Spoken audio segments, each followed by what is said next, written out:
네, 차차하지 뭐입니다. 불신 가정에서 태어난 저는 전철을 통해 복음을 전해 들었습니다. 하지만 저는 말씀은 없고 형식만 갖춘 신앙생활을 하며 내 소견에 옳은 대로 살다가 이혼을 당했습니다. 그러던 중 하나님의 은혜로 믿음의 공동체에 속해 저의 이기심을 회개하게 되었고 지금의 아내를 만나 재혼하였습니다. 이후 하나님은 저를 충성된 종으로 여겨주셔서 소그룹 모임 리더와 주일학교 교사로서 말씀의 양식을 나눠주는 역할까지 맡게 하셨습니다.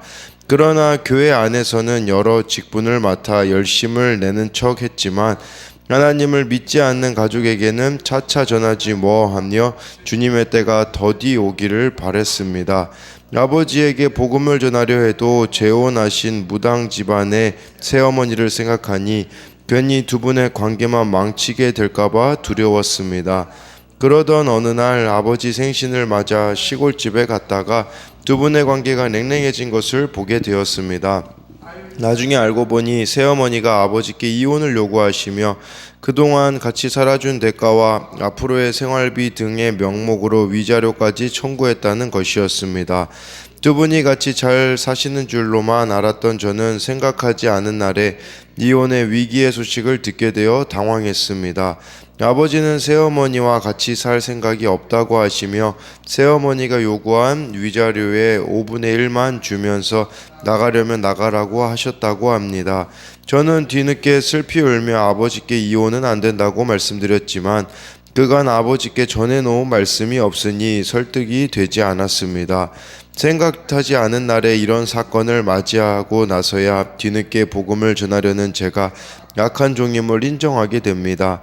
하나님은 그동안 제게 복음을 전할 수 있도록 시간과 재물을 맡기셨는데 제 행복만을 조차 먹고 마셨던 저의 악한 모습을 회개합니다. 이제라도 믿지 않는 가족에게 복음을 전하는 충성된 종이 되기를 간절히 기도합니다. 적용하기입니다. 아버지를 뵐 때마다 들으시든지 안 들으시든지 복음을 전하겠습니다. 교회 소그룹 모임에 나오지 않는 지체들에게 바로바로 안부를 묻겠습니다. 네, 여기 나와 있는 내용처럼 하나님을 믿지 않는 가족에게 차차 전하지 뭐하며 주님의 때가 더디 오기를 바랬는데요. 아버지에게 복음 전하려 해도 재혼하신 무당 집안의 새어머니를 생각하니 관계를 망치게 될까봐 두려웠다고 하잖아요. 그러다가 정말 이렇게 새어머니와 아버지가 이혼을 이렇게 하려고 하고 있다라는 것을 듣고서 뒤늦게 이혼은 안 된다고 아버지께 말씀드렸지만 그간 아버지께 전해놓은 말씀이 없으니 설득이 되지 않는, 그래서 이렇게 생각하지 않는 날에 이런 사건을 맞이하고 나서야 자신이 악한 종임을 이렇게 깨닫게 되었다라는 그런 묵상 간증입니다. 오늘은 마태복음 24장 45절부터 51절까지인데요. 45절에 보면요, 충성되고 지혜 있는 종이 되어 주인에게 그 집 사람들을 맡아 때를 따라 양식을 나눠 줄 자가 누구냐라고 해서요, 예수님께서 이제 또 여기 이렇게 비유를 하세요. 세 가지 비유가 이어지는데 그 중에 첫 번째 비유라고 볼 수가 있습니다. 이것은 우리들에게는요, 예수님이 지금 재림에 대해서 그 앞전에 쭉 이야기를 하시지 않았습니까? 그런 관점에서 보자면 그 재림을 어떻게 우리가 준비해야 되는가? 예수님이 다시 이 땅에 오신다고 하는데 그때를 잘 준비하는 자의 모습이 무엇인지를 이렇게 예수님께서 비유로 말씀해 주시는 겁니다. 그 자는요, 충성되고 지혜 있는 종이 되어야 한다라고 말씀해 주고 있어요. 이것은요, 청지기라는 의미가 아니겠습니까? 우리 모두가 다 청지기로 부름을 받았다라는 것을 기억해야 합니다.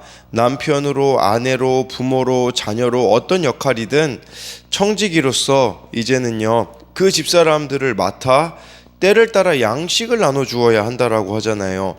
그러니까 우리가 맡겨진 역할에 청지기로서 때를 따라 나누어 줘야 될 것이 있습니다. 그래서 이 나누어 줘야 되는 것들, 누군가가 물질적인 필요가 있다면 그런 것도 도와주는 것도 포함이 되겠죠. 그러나 우리가 때를 따라 나눠줄 수 있는 가장 귀한 것이 무엇이겠습니까? 고린도전서 1장 21절에 나와 있는 것처럼요. 하나님의 지혜에 있어서는 이 세상이 자기 지혜로 하나님을 알지 못하므로 하나님께서 전도에 미련한 것으로 믿는 자들을 구원하시기를 기뻐하셨도다. 여러분들이 나누어 줘야 될 양식, 바로 복음이다, 예수 그리스도다라고 할 수 있는 것이죠. 그리고 때를 따라 또 양식을 나눠준다라는 것은요, 여러분들이 이웃에게 꼭 상황에 필요한 말씀을 나누어 주어야 함을 뜻하고 있습니다. 그러니 이 큐티라는 것도 있잖아요. 그냥 개인적인 것으로만 생각하면 해도 되고 안 해도 되는 것으로 여길 수밖에 없거든요. 그러나 영혼 구원에 관심을 가지게 되면요, 안 할 수가 없습니다. 왜냐하면 그날 내가 나눠줘야 될 양식이 있어야 되기 때문인 것이겠죠. 그러니까 영혼 구원에 관심을 가지면요, 큐티를 안 할 수가 없음을 기억해야 합니다. 그러나 내가 이 큐티를 안 하고 있다면 영혼 구원에 관심이 없다라는 또 뜻이 될 수가 있는 것입니다. 그래서 우리들에게 양식을 달라고 찾아오는 그 사람들에게 필요한 말씀을 나누어 주는 이 역할을 저와 여러분들이 잘 감당해 나가야 한다라는 것입니다. 45절에 대한 적용 질문은요, 주어진 자리에서 충성으로 감당해야 하는 역할은 무엇입니까? 구원을 위해 주님이 내게 맡기신 사람은 누구입니까? 나는 그 영혼의 구원에 얼마나 관심이 있습니까? 오늘 내가 미루지 말고 해야 하는 일은 무엇입니까? 이렇게 우리가 또 큐티하다 보면 그날 적용해야 되는 것들이 있잖아요. 그래서 오늘 내가 미루지 말고 적용해야 되는 것이 또 무엇이 있는지도 생각해야 합니다. 46절 47절 보면요, 주인이 올 때에 그 종이 이렇게 하는 것을 보면 그 종이 복이 있으리로다. 47절에 내가 진실로 너에게 이르노니 주인이 그의 모든 소유를 그에게 맡기리라. 주인이 올 때요, 종이 이렇게 신실하게 하고 있으면요, 복이 있다라고 말씀해주고 있습니다. 그랬을 때 주인이 그의 모든 소유를 그에게 맡기겠다라고 이렇게 말씀해주고 있는 것이겠죠. 그래서 이 종이 해야 되는 일, 이 청지기가 해야 되는 일은 무엇이겠습니까?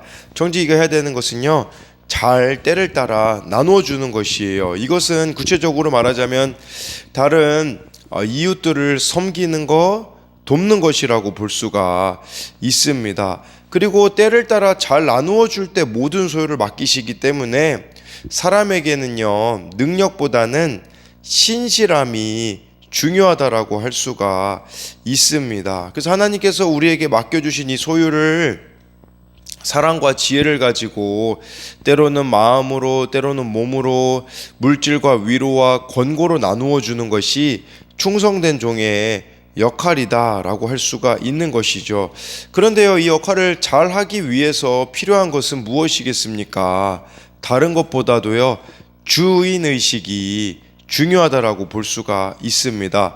주인의식을 가질 때요, 다르게 우리가 대할 수가 있음을 기억해야 합니다. 그렇기 때문에요, 이 46, 47절에 대한 적용 질문으로는 내가 하나님께 생색내는 일은 없습니까? 복 있는 종으로 기쁘게 섬겨야 할 일은 무엇입니까?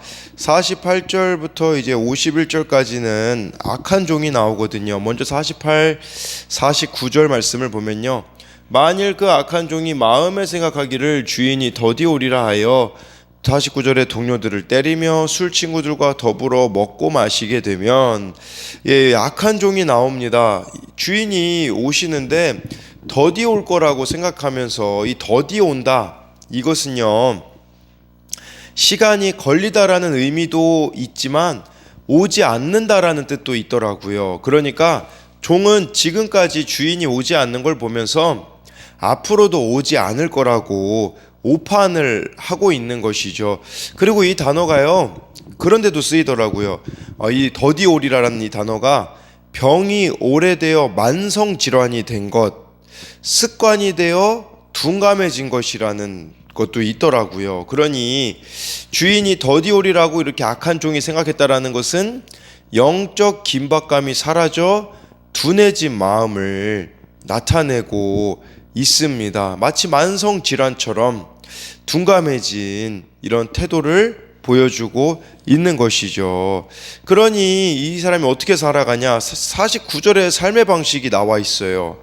이렇게 주인이 더디 올 거라고 생각하니 준비를 안 하니 동료들을, 아까 그 충성된 종은 동료들에게 나누어 줄 것이 있는 인생이었는데 이 자들은요, 동료들을 때리고 술친구들과 더불어 먹고 마셨다라는 것은 방탕하게 된다라는 것을 뜻하고 있습니다. 그래서 이 말씀을 통해서도 우리가 한 가지 생각해 볼 수 있는 것은, 물론 이 악한 종이 되지 말아야 된다는 의미도 있겠지만, 나를 또 충성되게 만들어주는 것은 내 옆에 악한 종이라는 이런 개념으로도 한번 생각해 볼 수 있어요.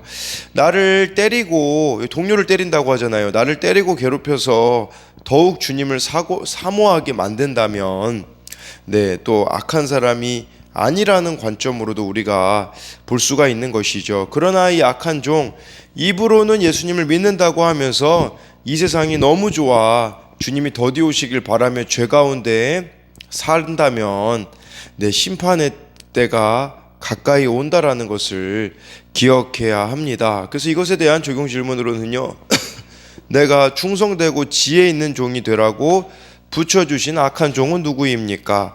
그들을 위해 온유로 순종으로 말씀으로 나눠주고 있습니까? 영적 긴박감이 사라져 둔해진 마음으로 살고 있습니까?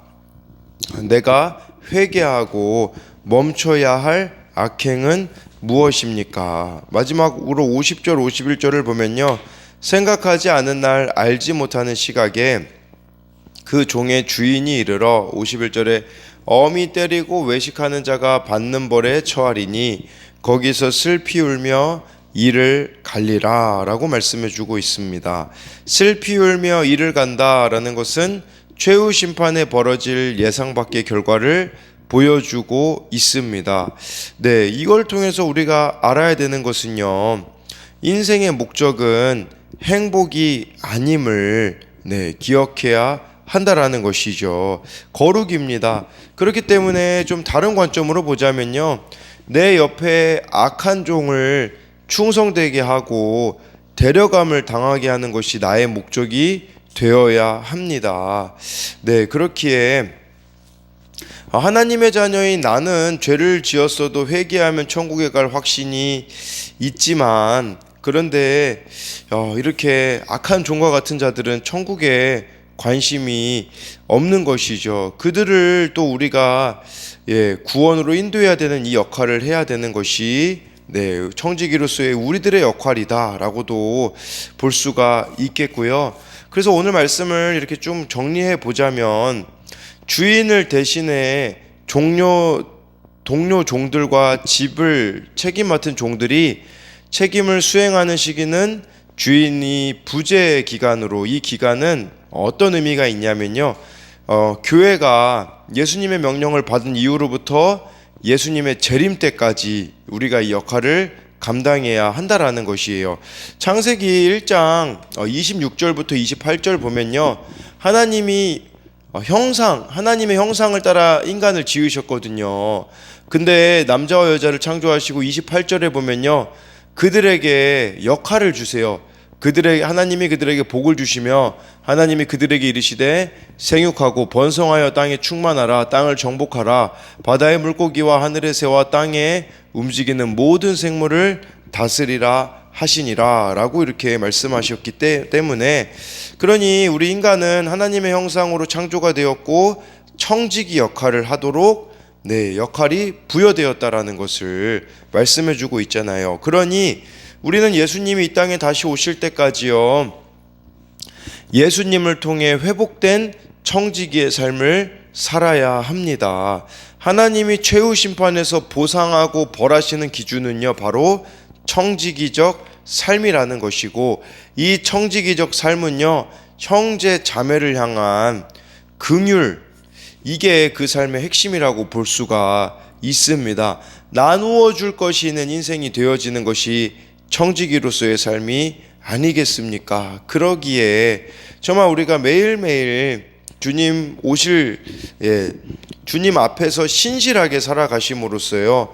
그날 주시는 말씀을 우리 마음판에 새기고 그 말씀들을 때를 따라 나누어 주는 자가 됨으로써 나중에 주님께 주인이신 주님께 칭찬받는 저와 여러분들이 되셔야 하며, 또 우리 주변에 있는 악한 종과 같은 자들이 있지 않습니까? 심판이 없는 것과 같이 이 세상을 살아가고 있는 그들을 또한 긍휼히 여기는 저와 여러분들이 되기를 소망합니다.